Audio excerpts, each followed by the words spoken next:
Bueno, mis amados, esta noche vamos a seguir con la carta a los Efesios, el estudio sistemático a la carta a los Efesios. Estamos obviamente cada martes y cada jueves haciendo este estudio. Hoy vamos a entrar a ver un tema muy especial que tiene esta carta en el capítulo 3. En el capítulo 3, las gafas, qué pena, se me quedaron las gafas. Y vamos a leer desde el versículo 7, Efesios capítulo 3, 1 al 7. Efesios 3, versículos 1 al 7. Dispónganse con sus Biblias y pues antes de nada vamos a orar. Bendito Padre, Señor del cielo, en el nombre de Jesús te pedimos en esta hora que seas tú hablándonos. Dile, Señor, que seas tú enseñándonos, guiándonos en el conocimiento, en la revelación, en la palabra de vida que tú nos tienes, Señor. Y por esta palabra dile así poder ser edificados de una manera sobrenatural en tu verdad. Hoy en el nombre de Jesús te pedimos, Señor, guíanos, enséñanos. Hoy te pedimos, Señor, háblanos. Dile, Señor, háblanos. Que sea tu Espíritu Santo, Señor, obrando, que sea tu palabra revelándose, que seas tú y solo tú, Señor, haciendo aquello que tienes que hacer en nuestro corazón y en nuestra mente. En el nombre de Cristo Jesús te amo. Muchas gracias, Señor. Amén y amén. Vamos al versículo 1 del capítulo 3 de la carta a los Efesios. Dice, y vamos a leer hasta el versículo 7, que va a ser la parte que vemos hoy. Dice, por esta causa yo, Pablo, prisionero de Cristo Jesús, por vosotros los gentiles, si es que habéis oído de la administración de la gracia de Dios que me fue dada para con vosotros, que por revelación me fue declarado el misterio, como antes lo he escrito brevemente, leyendo lo cual podéis entender cuál sea mi conocimiento en el misterio de Cristo, misterio que en otras generaciones no se dio a conocer a los hijos de los hombres, como ahora es revelado a sus santos apóstoles y profetas por el Espíritu, que los gentiles son coherederos y miembros del mismo cuerpo y copartícipes de la promesa en Cristo Jesús por medio del Evangelio, del cual yo fui hecho ministro por el don de la gracia de Dios que me ha sido dada según la operación de su poder. Bueno, mis amados, la misión de Pablo a los gentiles es el tema central de estos textos, de estos versículos.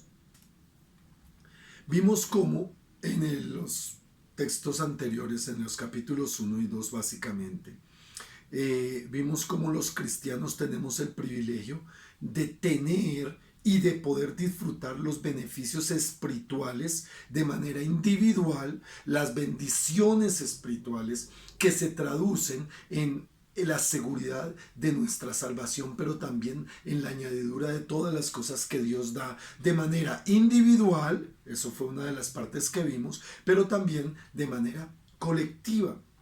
Y en algunos casos vemos cómo esas bendiciones espirituales repercuten y se dan en una manera terrenal y en este lugar añadiduras. Yo siempre las llamaré las añadiduras. Las bendiciones son esas bendiciones eternas, esas bendiciones que están dadas por el Señor y que son los grandes beneficios de la gracia y el amor del Señor.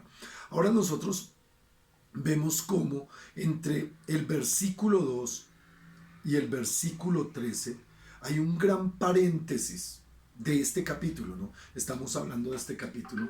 Hay un gran paréntesis en la manifestación de esas bendiciones que Pablo estaba revelándole a la iglesia, donde nosotros nos dimos cuenta de una manera muy clara cómo cada uno de nosotros, por decirlo así más bien, cada uno de nosotros, los creyentes, estamos recibiendo y tenemos aseguradas una cantidad de beneficios, una cantidad de promesas, una cantidad de seguridades por la fe en Cristo Jesús. Y Pablo viene contándolas, pero aquí en el versículo 2 y en el versículo 13 vemos que él hace un paréntesis. ¿Por qué? Porque él viene a mostrar viene a mostrar su razón de ser, su propósito como apóstol y la manera como se hace manifiesto ese ministerio, y tal vez de una manera más...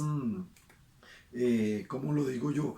No clara, no se trata de una manera más clara, sino de una manera más dirigida. Esta es la palabra, una manera absolutamente dirigida precisamente a la iglesia, para que la iglesia conozca esas verdades que a él le fueron dadas por revelación y que es necesario que a la iglesia también por revelación le lleguen. ¿Revelación de qué? En este caso de la palabra. Algo que nosotros vamos a ver. Ahora, en el versículo 1, Pablo muestra una condición personal que enfatiza de una manera bien especial la importancia de tener claridad.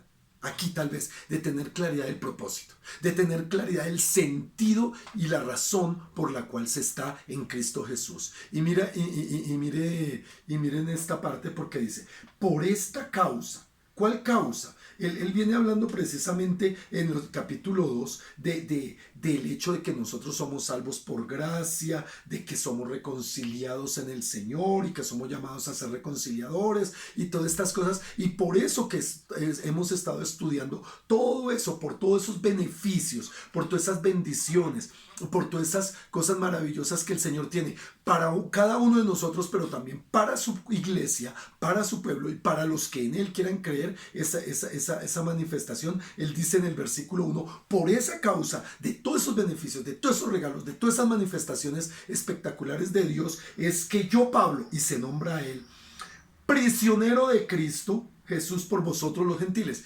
Noten que aquí hay algo que es importantísimo que nosotros debemos exaltar, y es que Pablo no hace una manifestación de su condición. A ver, tengamos claro cuál era la condición de Pablo en este momento. Pablo estaba preso en Roma porque había sido llevado a Roma a causa de una acusación supuestamente muy seria hecha por los gentiles. Esto yo creo que lo podríamos entender un poquito más si vamos a Hechos 21. Por un momento retrocedan ahí en la Biblia un poquito a Hechos capítulo 21, que es el suceso en el que Pablo es encarcelado y llevado a Roma. Él ya está en Roma, acuérdense. Acuérdense que esta carta fue escrita estando preso en Roma. Y dice aquí sí, el versículo 27 de Hechos 21. Dice, pero cuando estaban por cumplirse los 7 días, unos judíos de Asia, al verle en el templo, alborotaron a toda la multitud y le echaron mano, dando voces, varones israelitas, ayudad. Este hombre que por todas partes enseña a todos contra el pueblo la ley de este lugar, y además de esto ha metido a griegos en el templo y ha profanado su santo lugar. Miren, mis amados, que algo que era prohibido en la ley de una manera, y era una de las reglas más vehementes que tenía el pueblo judío, es que ningún gentil podía entrar en el templo. Recordemos que una de las cosas a las que se arriesgaba cualquier persona que se acercara al templo era ser asesinado, apedreado. ¿Por qué? Porque era exclusividad de los judíos. Y aquí hablan de que Pablo metió a un hombre llamado Trófimo. Buen nombre para un hijo, ¿no? Trófimo, de Éfeso, y ellos decían que Pablo lo había metido, ahí el versículo 29 lo dice, porque antes habían visto con él en la ciudad a Trófimo de Éfeso, o sea, un griego, un gentil, a quien pensaban que Pablo había metido en el templo. Entonces le armaron todo un proceso, pero Pablo, por ser ciudadano romano, no pudo ser castigado por los judíos, y ahí fue donde Pablo apeló al César, y por esa razón él fue llevado y duró 2 años preso en Roma, atado a encadenado a un soldado romano, y él estuvo esos 2 años allí.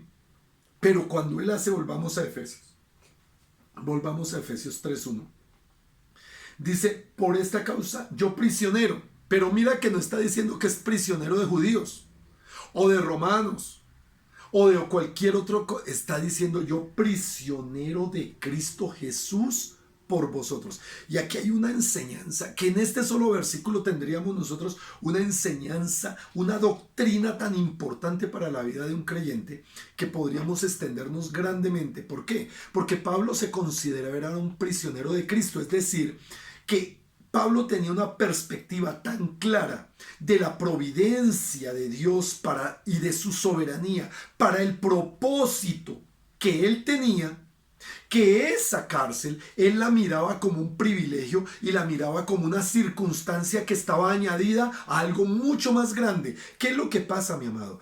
Que muchos cristianos, y inclusive me incluyo yo, muchos a veces miramos las circunstancias de nuestras vidas, sean circunstancias físicas como alguna enfermedad, sean circunstancias económicas como necesidades extremas, falta de trabajo, escasez para cumplir los recursos, o circunstancias sociales, señalados, juzgados, que estamos sirviéndole al Señor y nos acusan de cosas injustas y nos pasan cosas. Mira, mi amado, cuando no se tiene la perspectiva correcta de lo que nosotros estamos haciendo, y que lo que nos pase en la vida cristiana tiene un propósito. Lo dijo en Pablo en Romanos 8:28: a los que aman a Dios todas las cosas les ayudan para bien, a los que conforme su propósito son llamados.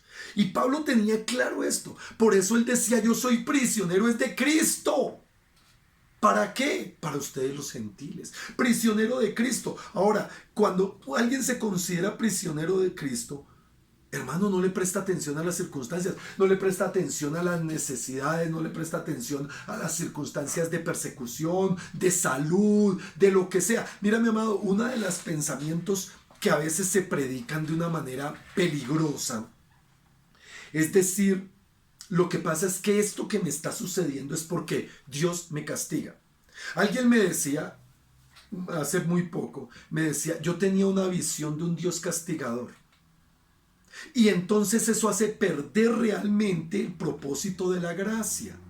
Y Pablo estaba diciendo: mire, aquí no me metió Dios porque yo hubiese hecho lo bueno o lo malo, porque Pablo no era una perita en dulce, él había hecho cosas malas también, pero Pablo entendía que todo lo que le estaba pasando venía porque él estaba dentro de los caminos y dentro del sentido del propósito de Cristo. Él decía: yo soy prisionero de Cristo. ¿Y por qué? Por causa de los gentiles. O sea, había una razón muy clara en su razón, en su perspectiva y en su razonamiento, de que lo que a él le pasaba era porque el Señor lo tenía para eso, y en eso él estaba llevando a cabo la obra. Ahora, recordemos que Pablo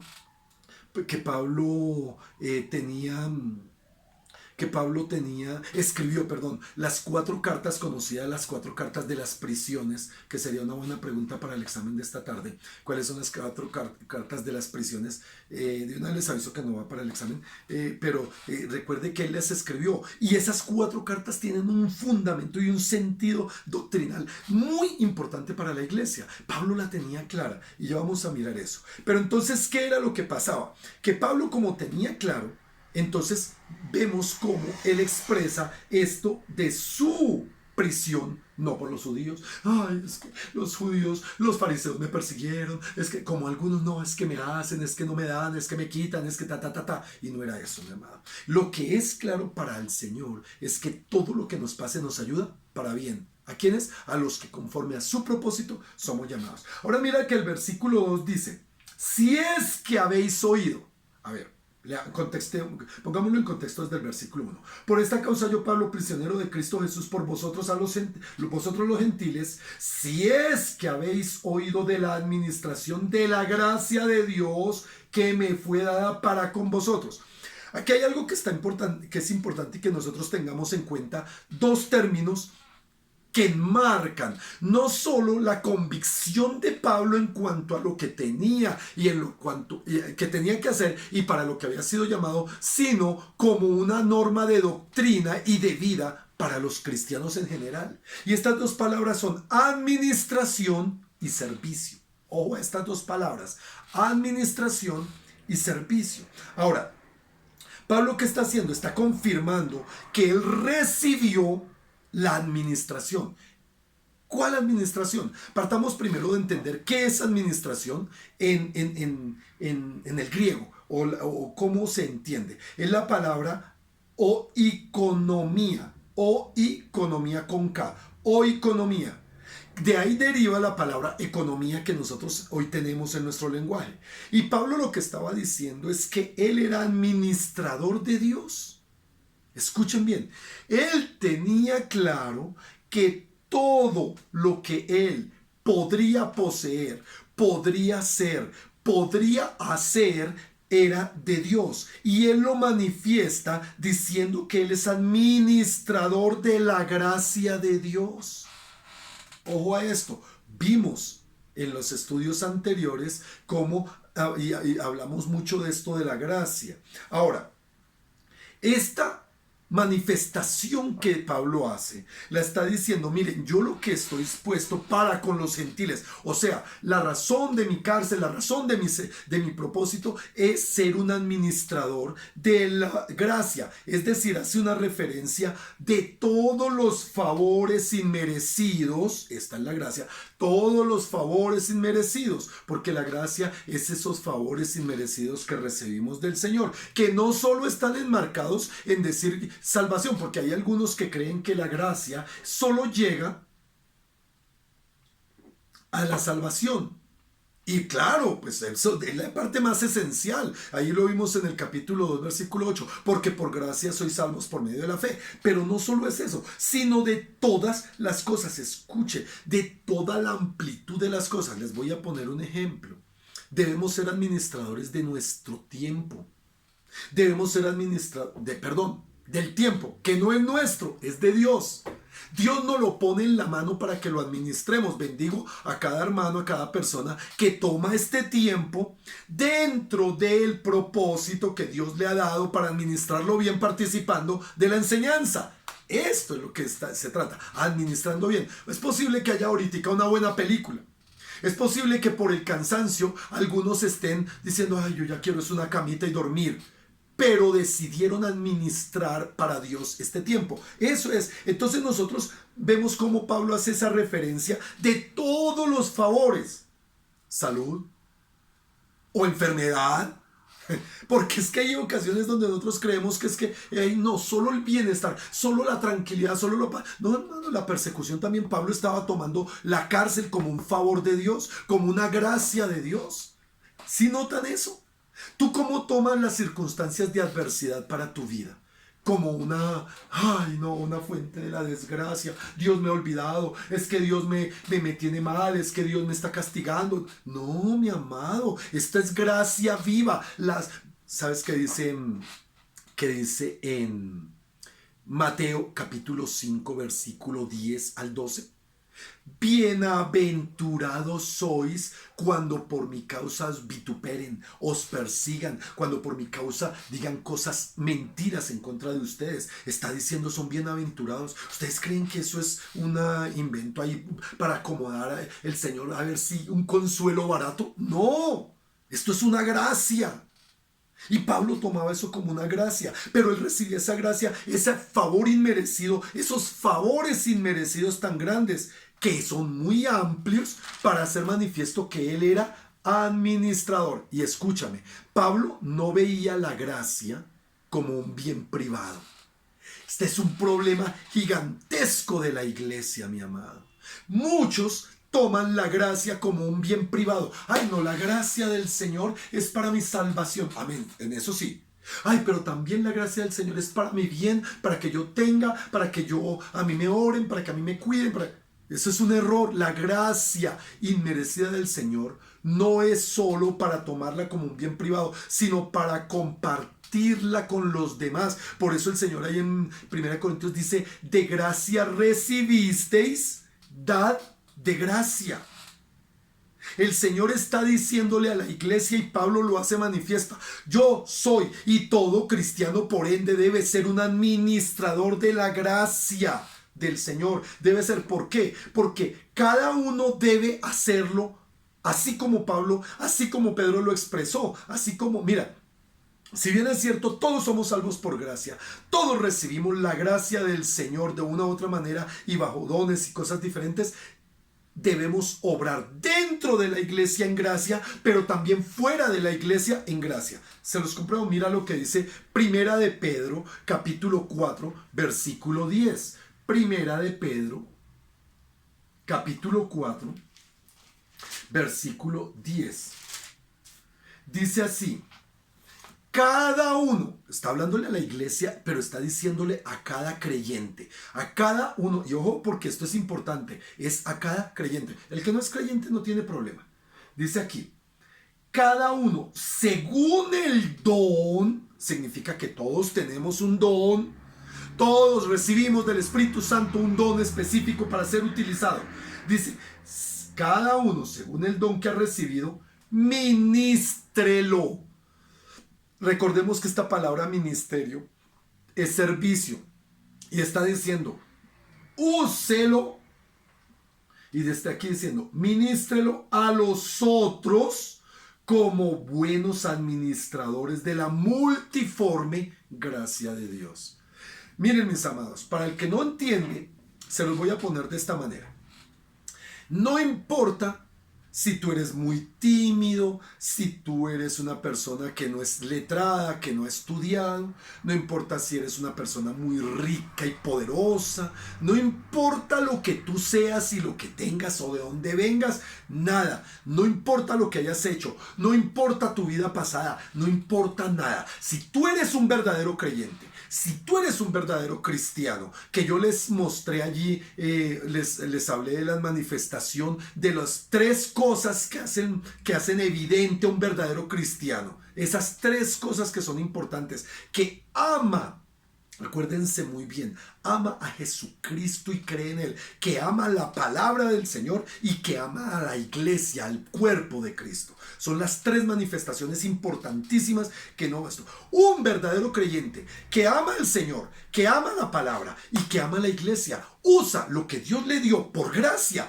para la bendición, con sus dones, con su llamado, para la bendición de la iglesia, para la bendición de los demás. Y eso es lo que Pablo aquí está diciendo, porque esta palabra también es la palabra iconio, esa gracia, esa administración, perdón, es la palabra oikonomía, que habla de que nosotros lo que hemos recibido debemos aprender a administrarlo, a usarlo conforme al propósito, a administrar la gracia que Dios nos da. Todo lo que tú tienes, todo lo que tú eres, todo lo que yo soy, todo lo que somos los verdaderos creyentes, no lo dio Dios, le pertenece a Dios. De Jehová es la tierra y su plenitud, el mundo y todo los que en él habitan. Nosotros no podemos intentar apropiarnos de nada porque no somos nada y no tenemos nada. Él es el que ha concedido, y ese es el contexto en el que Pablo los da. Un contexto muy claro y muy específico para que nosotros, en este contexto de que somos administradores, como él lo dice, volvamos a Efesios 1, versículo 2, que si habéis oído de la administración, porque les dice a la iglesia, a los gentiles y a la iglesia, ustedes han oído de que eso que Dios me dio a mí es lo que hay dispuesto para ustedes. Eso es lo que Pablo está diciendo. Si es que habéis oído de la administración de la gracia de Dios que me fue dada para con vosotros. Ahora, miren esto, mis amados, es importante que nosotros entendamos, todos vamos a darle cuenta a Dios, todos. Todos los creyentes salvos vamos a darle cuenta a Dios en el tribunal de Cristo. Vayan conmigo a 2 de Corintios. Yo siempre tengo un separador. Vayan a 2 de Corintios, capítulo 5, versículo 10.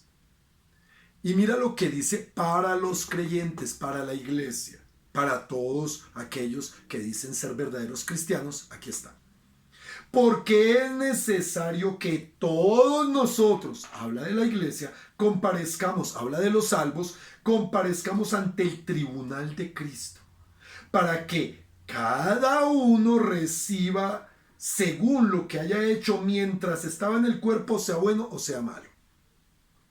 Cuando está hablando de sea bueno, sea malo, no está hablando de obras de las tinieblas así, está hablando de gente que no sirvió, que no administró los bienes, que no supo utilizar sus recursos económicos para la extensión del reino, que robó a Dios, que no supo utilizar los dones en el servicio, que no estuvo en lo que Dios lo puso, así sea en su casa, en su trabajo, que no hizo, que no manejó los dones, los recursos, los bienes, lo que le pertenece a Dios. Y todos vamos a comparecer al tribunal de Cristo. Y allí se le dará a los salvos. En el tribunal de Cristo solo habrá gente salva, gente que tiene el nombre escrito en el libro de la vida. Pero allí es donde se va a dar corona y premios a los que obraron en la administración de los bienes del reino por la gracia, y los que no lo hicieron serán avergonzados. Gente salva en el cielo avergonzada. ¿Ah? Eso dice la palabra. Ahora, mi amado, teniendo claro esto, Pablo, ¿qué está diciendo? Volvamos a Efesios. Que él habla de que todos, por la palabra y por lo que se ha enseñado y por lo que él está enseñando y por lo que hoy la Biblia nos permite comprender, hemos oído de la administración de la gracia de Dios que le fue dada para con nosotros los gentiles. Pero mira lo que dice. Pablo fue muy peculiar en cuanto a esto. ¿Por qué? Porque él aclara de una manera muy específica qué fue eso que Dios le dio, cuál fue. Y dice el versículo 3, que por revelación me fue dado el misterio, como antes lo he escrito brevemente. ¿Cuál misterio? Y mira que aquí dice varias cosas. Uno, que fue por revelación, y vamos a ver que hay una de las cosas que tenemos que tener claras, que la vida espiritual se hace manifiesta realmente en un verdadero creyente por revelación. No por conocimiento simplemente. Se necesita el conocimiento, sí, pero el conocimiento acompañado del Espíritu Santo, el conocimiento acompañado de vida espiritual, el conocimiento acompañado de propósito espiritual. Solo así se puede pensar. Y aquí es donde nosotros nos damos cuenta de que el apóstol está hablando del misterio. Aquí en el versículo 3 y versículo 4, porque mira lo que dice el versículo 4. Leyendo lo cual podéis entender, ya miramos eso, leyendo lo cual podéis entender cuál sea mi conocimiento en el misterio de Cristo. O sea, Pablo está hablando de que hay algo que es muy peculiar, muy específico en la administración de esa gracia, y que tiene que ver con la revelación del misterio. Ahora, para nosotros, misterio lo entendemos como algo sin explicación, como algo así místico. Misterio es algo así que como que está en una cosa oculta y que requiere una investigación para intentar. No, mi amado, no es esa interpretación la que le está dando la Biblia. La Biblia se refiere a una verdad que ha permanecido oculta hasta cuando Dios determina revelarla. Ese es el misterio.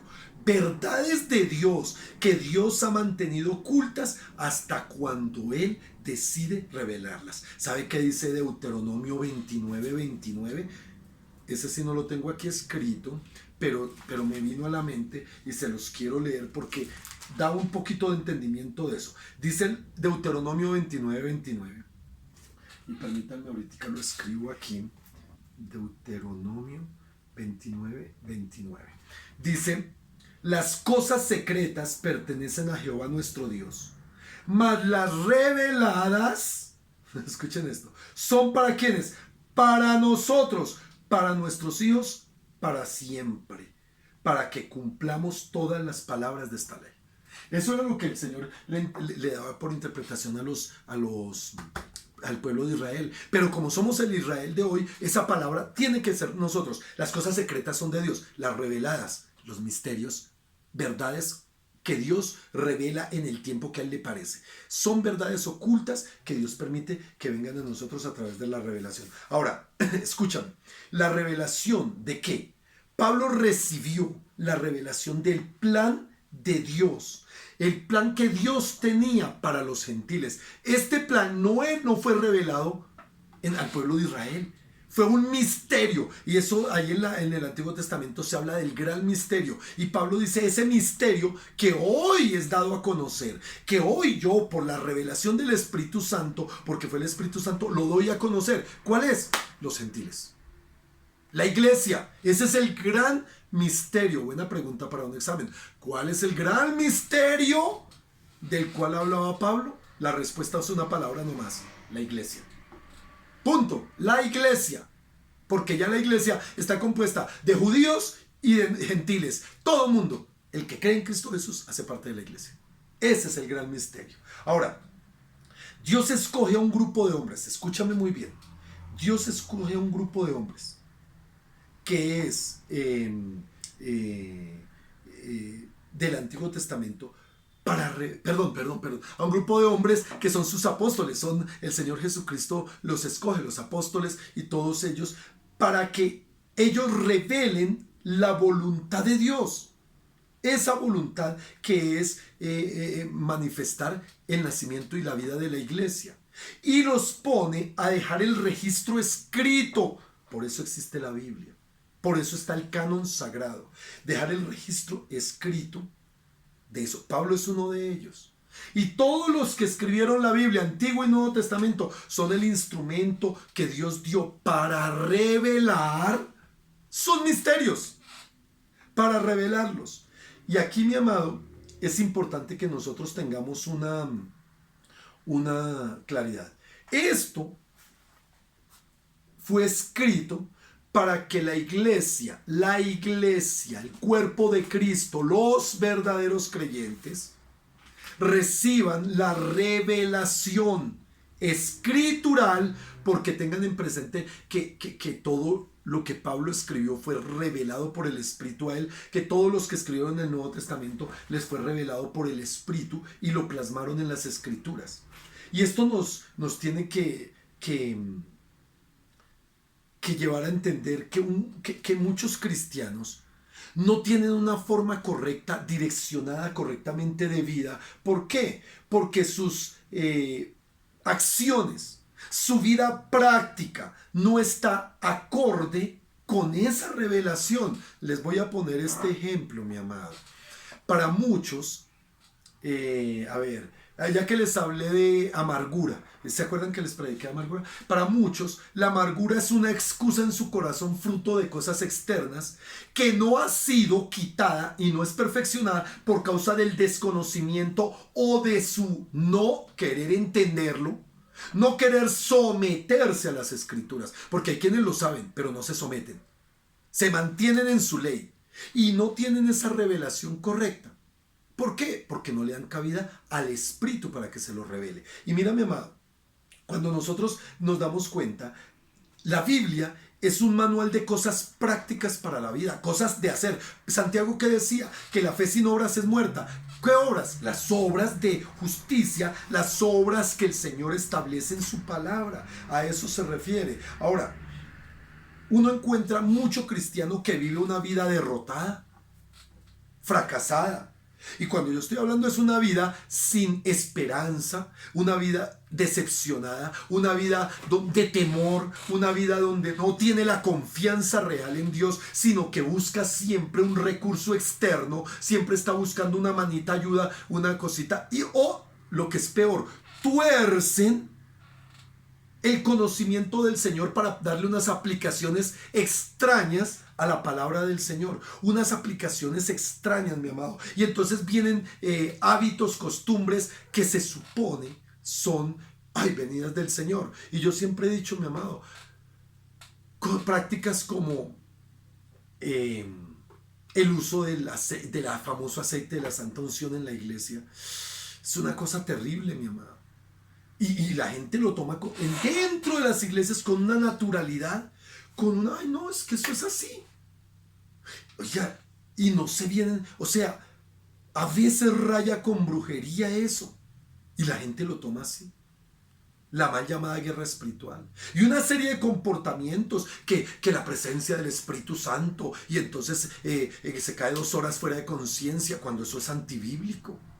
Y ese tipo de cosas son las que no permiten que realmente esa revelación, que es la palabra, dirija, sino que son dirigidos, muchos cristianos son dirigidos por doctrinas equivocadas, interpretaciones equivocadas, que se las dan otras personas y ellos no las confrontan con la palabra. Las asumen como norma, como vivencia. Y entonces aquí es donde nosotros nos damos cuenta que el Señor en los capítulos 1, 2 y 3 de Efesios dejó cosas prácticas para que nosotros las hacemos, que son cosas para hacer y no son mandamientos. Escúchame, no son mandamientos, son doctrinas prácticas, elementales de vida, conocimientos que son importantísimos. Ahora, cuando nosotros vemos este tipo de cristianos, es porque falta una comprensión espiritual real de lo que el Señor está hablando. Y por eso, cuando el Señor trae revelación verdadera por el conocimiento de la palabra, por aquello que fue escrito por los apóstoles y los profetas, que, como dice la palabra, es el fundamento de la iglesia, es el fundamento de la fe de la iglesia. Cuando no se tiene, cualquier cosa vale, pero cuando se tiene realmente, se revela esa grandeza, esa magnificencia de la obra redentora del Señor en nuestras vidas y del propósito real para el cual tú y yo estamos en este mundo. Ahora mira lo que Pablo está diciendo. Aquí está diciendo misterio, estamos hablando del versículo 5 de Efesios 3, Efesios capítulo 3 versículo 5, dice: misterios que en otras generaciones no se dio a conocer a los hijos de los hombres, como ahora es revelado a los santos apóstoles y profetas por el Espíritu. ¿De qué misterio hablaba entonces? Del misterio de la revelación del Evangelio, que es la participación de los gentiles en la herencia de Dios, porque somos herederos y coherederos, dice Gálatas capítulo 3 versículo 28 y 29. Somos herederos y coherederos juntamente con Cristo, por fe en Cristo Jesús. Hoy somos el Israel de Dios. ¿Por qué? Porque por fe en Cristo Jesús nosotros tenemos todas las bendiciones dadas para Abraham. Somos el Israel de Dios. Ahora, aquí habla dada por los apóstoles y los profetas. ¿Cuáles profetas? Y aquí hay otra cosa que es peligrosa, no entenderla muy bien y permitir que se desvíe del propósito y de la verdad que el Señor nos está dando. Los profetas del Antiguo Testamento hablaron de salvación a los gentiles. Ahí está, no tengo los textos, pero son varios textos donde hablan claramente de que los gentiles alcanzarían la gracia y la salvación. Por ello Pablo predica de acuerdo al Antiguo Testamento. Recuerde que él primero siempre iba a los judíos, pero luego a los gentiles, y llevaba el mensaje de la salvación. Los profetas del Antiguo Testamento no podían entenderlo, porque no tenían no podían entender ni comprender esas cosas. Pablo ya recibe el Espíritu Santo, la revelación de la obra redentora de Cristo, y lo comprende. Y entonces toma los escritos de los profetas, ojo a esto, los escritos de los profetas, lo plasma en las escrituras, así como todos los escritores del Nuevo Testamento toman los escritos de los profetas y lo plasman en las escrituras con la revelación del Espíritu Santo direccionada sobre todo lo que el Señor le habló en el Antiguo Testamento. Por eso el Señor Jesucristo en Mateo capítulo 5, cuando está hablando del Sermón del Monte, él dice, esto es capítulo 6, no vine a abrogar la ley sino a cumplirla, y no pasará esta generación sin que todo lo de la ley se cumpla. ¿Sí me entiende? Entonces aquí nosotros vemos que Pablo está diciendo que este misterio, que en otras generaciones, en el Antiguo Testamento, no se dio a conocer a los hijos de los hombres, como ahora es revelado por los santos apóstoles y profetas por el Espíritu. Ahora, note que es claro que es por el Espíritu Santo. Esto no es por, es que yo tengo una capacidad. No, es por el Espíritu Santo. Y en este propósito nos damos cuenta que ya hoy la profecía no es igual a la del Antiguo Testamento. Es más, ya hoy no hay profetas. Escuchen, ya no hay profetas como en el Antiguo Testamento. Y los que se autoproclaman hoy profetas muchas veces desvían un propósito que es absoluto. ¿Qué dijo el apóstol Pedro? Hacen bien en prestar atención a la palabra profética por excelencia. Mira, mi amado, ya todo tenemos ya la palabra final. Ya todo está en la Biblia. No le falta nada. Y mira, mi amado, por eso hoy día los soñadores y los visionarios, si no están ceñidos por la palabra y guiados por la palabra y por el Espíritu Santo que es de la palabra, posiblemente están hablando herejías. Y hoy abunda. Hoy tenemos, amado, muchísimas personas que dicen ser profetas, que dicen venir a ser profetas. Y ya no existe, mi amado. Ay, pero hay en Efesios 4, y ya lo veremos ahora en Efesios 4, cuando el Señor diga, y Él mismo constituyó a unos apóstoles, a otros profetas, a otros evangelistas, a otros pastores y maestros. Ahí vamos a entender un poquito más esto, para tener cuidado de ello, mi amado.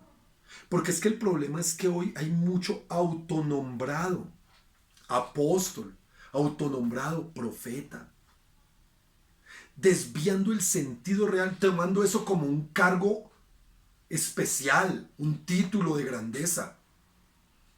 Cuando el mismo apóstol Pablo dice, yo soy el más pequeño, el más miserable, soy como un abortivo, ya que uno encuentra apóstoles que están por encima del bien y del mal.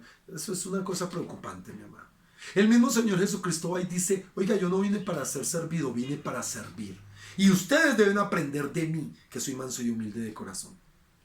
Ay, con un razonamiento sencillo, uno dice, espere, cuando yo veo un super apóstol, un super profeta,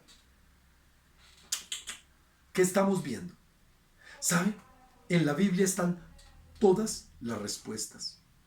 En la Biblia tenemos todo. Ya está el fundamento. Mira lo que dice el versículo, capítulo 2 de Efesios, capítulo 2, versículo 20. No necesitamos pasar la hoja.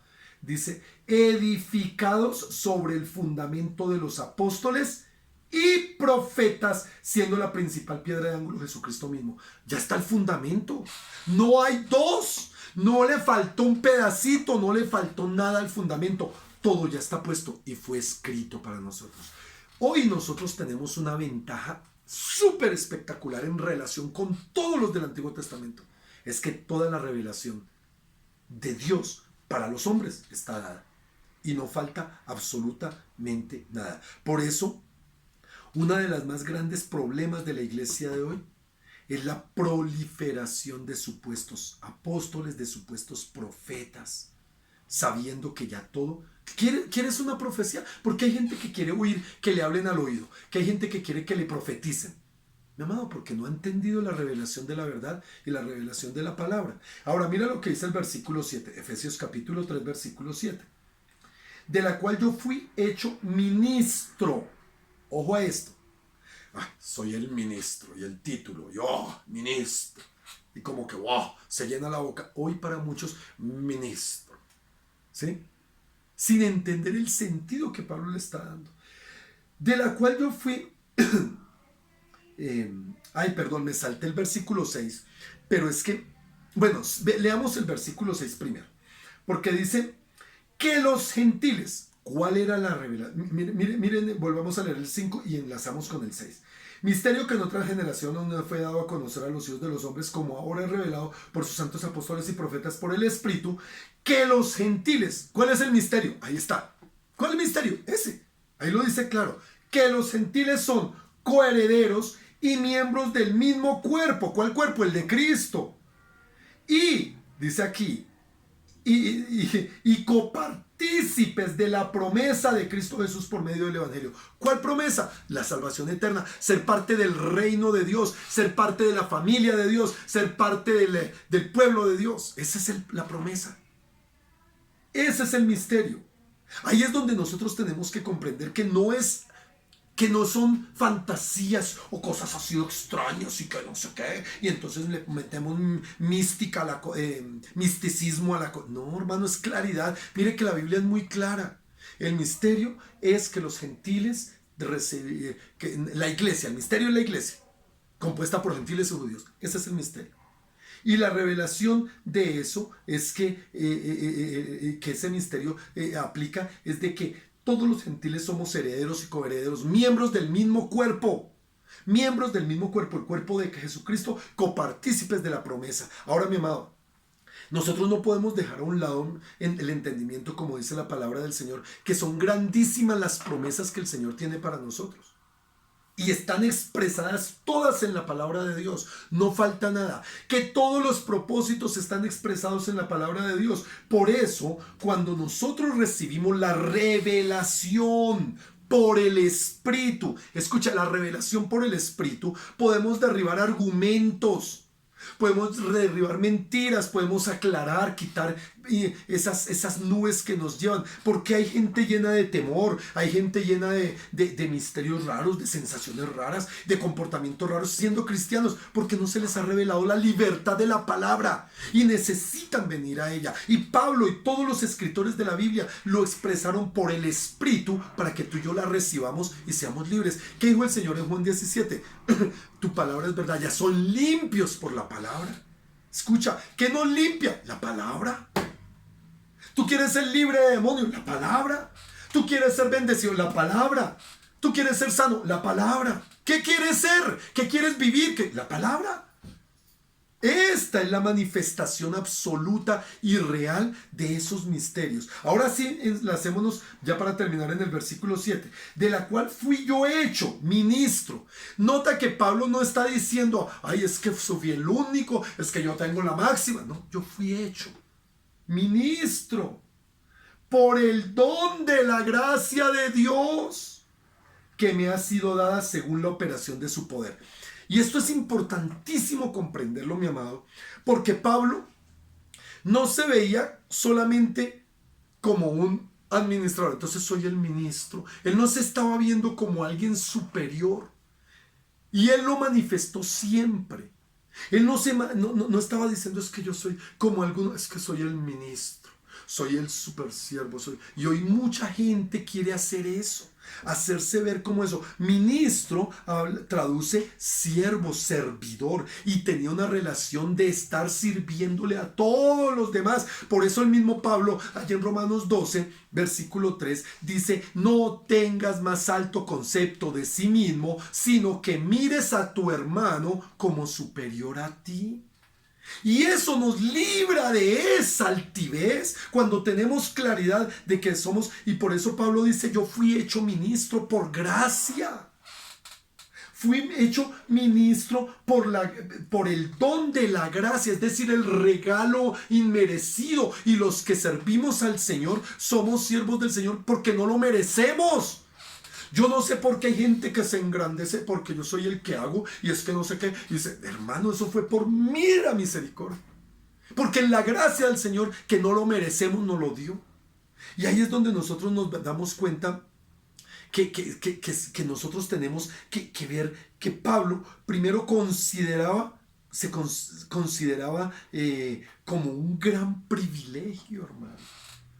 Servirle a Dios es un gran privilegio. Era solo por la gracia de Dios, a pesar de problemas. Mira, Pablo no estaba mirando que estaba preso. Pablo no estaba mirando que lo perseguían. Pablo no estaba mirando que lo apedrearon, que lo encarcelaron. Pablo estaba diciendo: es que le sirvo a Dios. Es que le sirvo es a Dios. Y ese era el privilegio. ¿Por qué será que hay cristianos que dicen: ay, yo le sirvo al Señor, pero no me miran, no me pagan, no me hacen? Ay, hermano, pero si es que le está sirviendo es a Dios. No a cualquier mico de los palotes, es a Dios. Y eso era lo que Pablo hacía. Esto debería ser la perspectiva de todos los cristianos, que sea en lo que sea. Ahora, tengamos en cuenta que sin importar lo que sea, tú eres un siervo de Dios donde sea. No solo es el llamamiento a tiempo completo como lo que tenemos algunos. Los que pastoreamos, los que servimos, tenemos un llamado ya de por vida, a tiempo. Esto no es, y esto no tiene vacaciones. Esto no es: ay, voy a servir por un tiempo y voy a tomarme un año sabático. No. Esto es tiempo completo. Pero no todos son llamados a tiempo completo. Pero sí todos somos llamados a servirle a Dios. Unos como médicos, otros como arquitectos, otros como amas de casa, otros como lustrabotas, otros como... Yo conocí un siervo que hablaba de eso. Que él era el servidor del Señor con todo su corazón y para tiempo completo, lustrándole las botas a los pastores y a los siervos de Dios. Limpiándole los zapatos a los siervos de Dios. Y él decía: ese es mi ministerio. Y yo predico y fue un hombre, se me va el nombre, es que no lo retengo, pero él fue un hombre de Dios muy famoso. ¿Tú en qué le sirves a Dios? Realmente. ¿No deberíamos nosotros tener clara la perspectiva de lo que es ser un ministro cristiano? ¿Un servidor cristiano? Porque una cosa es ser administrador, pero eso no nos llena no nos puede llenar de grandeza porque nada es nuestro. Pero sí somos servidores, administradores y servidores. Administradores de los bienes que no son míos y servidores con los bienes que no son míos. Mi tiempo, no, el tiempo de Dios, los dones de Dios, el dinero de Dios, las capacidades de Dios. Es un privilegio. Ser servidor del Señor es un privilegio, pero se necesita la perspectiva correcta. No podemos. ¿Quién piensa en que servirle a Dios es desperdiciar la vida? ¿Saben, mis amados? Yo llegué a preocuparme alguna vez por mi niña, Laura Michelle. Porque yo pensaba, ella de pequeñita decía, yo quiero ser médico de cirujana de cerebros. Ella al principio dijo eso. Pero después, con el tiempo, ella empezó a cambiar su perspectiva de vida y un día quiso ser músico y se puso a estudiar música. Y luego, estudiando música, se fue a Argentina y en Argentina conoció al grupo donde trabaja hoy como misionera. Y yo tuve 2 años de intranquilidad porque yo decía, mi hija por allá se metió a misionera y el estudio y de qué ir a vivir y esto y lo otro. Y un día el Señor en oración, a través de una palabra y en oración, me dijo, oiga, ¿usted no oró por esa niña cuando estaba muriéndose de leucemia? No me dijo que si la salvaba, que si no me la llevaba, la sanara y hiciera sierva. Pues es mi sierva, me sirve como misionera. Y hoy día ver a mi hija sirviéndole a Dios tiempo completo como misionera, viviendo por fe, hermano, es un privilegio. ¿Cómo quieres ver tus hijos? ¿Realmente tú como cristiano quieres ver a tus hijos sirviéndole a Dios? Enseñándoles a participar en las cosas de la iglesia, tener una vida espiritual real desde pequeñitos, ser ministrados en la iglesia, en la comunión del cuerpo. O los dejas en la casa y tú dices, ay, yo sí voy a la iglesia, pero es que no quieren venir. Estás creando monstruos. ¿Saben, mis amados? Todos hemos sido llamados al servicio en el reino. Todos tenemos dones para servir al reino. Mira lo que dice Colosenses capítulo 3. Ahí adelantico. Colosenses capítulo 3. Versículos 23 y 24. Y todo lo que hagáis, ¿a quién le está hablando? A la iglesia. Y todo lo que hagáis, hacedlo de corazón, como para el Señor, no para los hombres. ¿Por qué será que nosotros creemos, hermano, que porque trabajamos en una empresa estamos sirviéndole a los hombres? Que porque hacemos una actividad es para los hombres, aún dentro de la iglesia. Que porque toco un instrumento es para los hombres. Que porque barro la iglesia es para los... No, hermano. Si bien es cierto, le servimos a los hombres... Nuestro servicio debe estar dirigido al cuerpo de Cristo y a la gente que no conoce de Cristo, pero al que servimos es a Dios. Al que servimos es a Dios. Versículo 24. Sabiendo, vuelvo a leer el 23 y lo pongo en contexto. Y todo lo que hagáis, hacedlo de corazón como para el Señor y no para los hombres. Sabiendo que del Señor, recibiréis la recompensa de la herencia, porque a Cristo el Señor servís. El que lo entendió, lo entendió. A Cristo el Señor servís. Hermano, esto no es un juego. Ay, es que no me miran, es que no me aplauden, es que no me reconocen, es que no me toman en cuenta. Yo veo muchas personas que porque los pastores un día les decimos siéntense o les decimos no venga a la reunión o no lo convocamos, simplemente se va, es que aquí no. Y entonces se van así, levantan la pechuga y se van. No tienen idea de a quién les sirven, hermano. No tienen idea. No tienen idea. Miren, mis amados, a veces el Señor, y tomándolo de acuerdo a lo que dice la palabra de Dios en 1 Timoteo, nos pone en el corazón probar a los servidores. Es una norma que el Señor dio para los diáconos y los servidores de una iglesia, que deben ser probados. ¿Saben cuántos se rajan? Muchos. Muchos. Porque no han entendido a quién les sirve. Por eso, mi amado, nosotros tenemos que entender que es en el poder del Espíritu Santo En el poder que Cristo nos da, que podemos servir. No es en nuestra voluntad, no es en nuestro parecer y no es en nuestro gusto, es en el poder. Y Pablo era consciente de su propia debilidad. Escucha, Pablo sabía, y por eso allá en 2 Corintios 12, 9, pues leámoslo. Mira lo que dice Pablo, teniendo esa claridad de a quién le servía. 2 Corintios 12, 9, que es el aguijón en la carne, ¿se acuerdan? Pero dice, y me ha dicho, bástate mi gracia, porque mi poder es en el poder de Él, porque mi poder se perfecciona en la debilidad. Por tanto, de buena gana me gloriaré más bien en mis debilidades, para que repose sobre mí el poder de Cristo. Oiga, Pablo la tenía clara. Entonces, ¿qué es lo que vemos aquí en el versículo 7? El cual fui yo hecho ministro por el don de la gracia de Dios que me ha sido dada según la operación de su poder. Mi amado, nosotros no le servimos porque seamos muy buenos. No le servimos porque estamos muy capacitados. No le servimos porque el poder del Señor opera y obra en nosotros. ¿Sabe, mi amado? Hay personas que se les dice, oiga, si ustedes tienen gripa, no vayan a la iglesia. ¿Sabe qué se hicieron? Se enojaron. Se pusieron enojadas, ¿sabe? Mira, mi amado, así a nosotros se nos ocurra como pastores porque nos dio la necedad. Oiga, siéntese porque usted me cae mal. Oiga, siéntese tranquilo porque usted le sirve a Dios. Y cuando hace cualquier cosa, aún sentarse, es en el poder de Cristo. Y Dios lo va a usar sentado y callado si tiene un corazón de siervo. Y ahí es donde dice la palabra del Señor, que nos pone aguijones en la carne. Y a veces los pastores somos aguijones, a veces las circunstancias son aguijones, a veces la enfermedad es aguijón, a veces las cosas que aparecen de manera inexplicable son aguijones. ¿Para qué? Para que entendamos que es la gracia y el poder de esa gracia operando en nosotros, y para que entendamos como Pablo lo entendió: en mi debilidad fuerte soy, porque en mi debilidad opera el poder de la gloria del Señor, de la gracia del Señor.